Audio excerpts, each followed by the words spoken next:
You know, according to the Da Vinci Code, of course, the Council of Nicaea was where there was a vote on whether Jesus was the Son of God or not, and it was actually a close vote.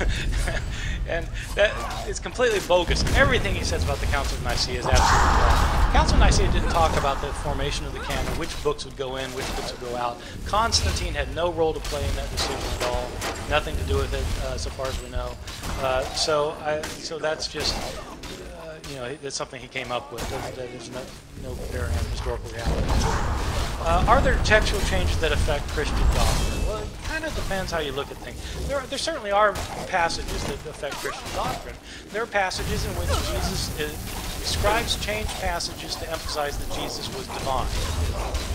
They changed other passages to emphasize that he was human. And so they wanted to emphasize that he was both human and divine. And so they changed passages so that it would look that way.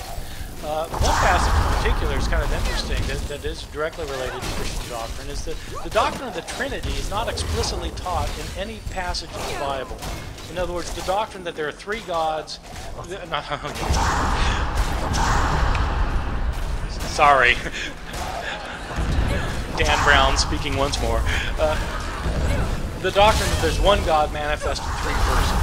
These three persons are each individually completely God, but there's only one God.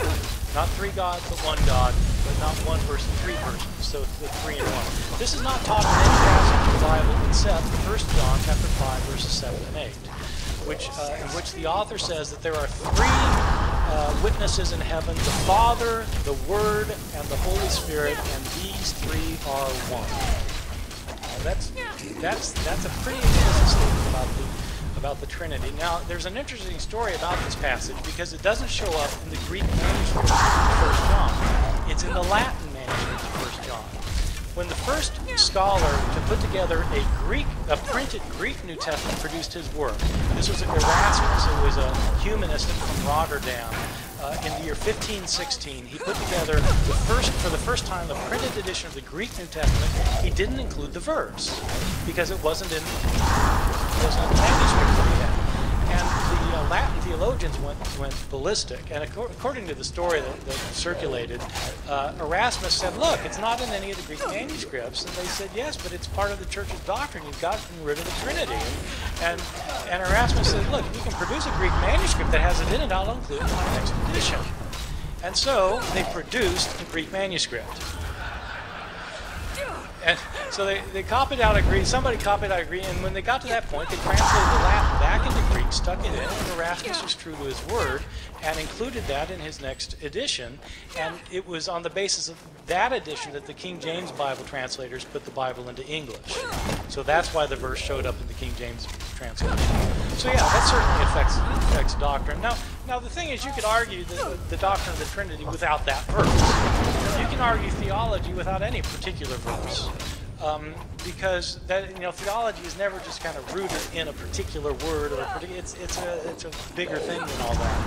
And so my view is that Christian doctrine isn't based on any of these textual variations. What happens, though, is these textual variations sometimes change the way what a verse means. Sometimes they affect what an entire chunk of a book means. Sometimes these textual changes affect the very meaning of an entire book. And that's theologically significant to me. Not that it necessarily changes anybody's precious doctrines or their chosen doctrines, but it does affect what the books of the Bible mean, and that's theologically significant, I think. Yes? Yes, I appreciate your lecture. I haven't read Misquoting Jesus, but I enjoyed your Da Vinci Code book last year. It got me thinking. Seriously, I did like it a lot. A question I have regarding the attempts to harmonize the crucifixion accounts, whether they can be harmonized or not, concerns the logical approach that's appropriate to use, and this is what I'd ask your comment on. Aristotelian logic basically indicates that omission is not necessarily contradiction.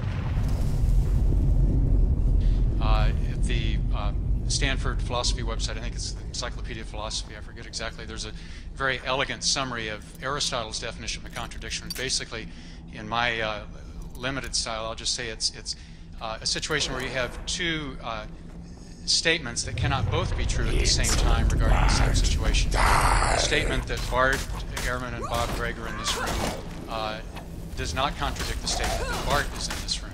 It does contradict the statement that only Bart is in this room. word only, that's a concern. And so, given the fact that the gospel writers were not attempting to be exhaustive, as long as Mark doesn't say the only thing Jesus said was Eloi, Eloi, lama sabachthani,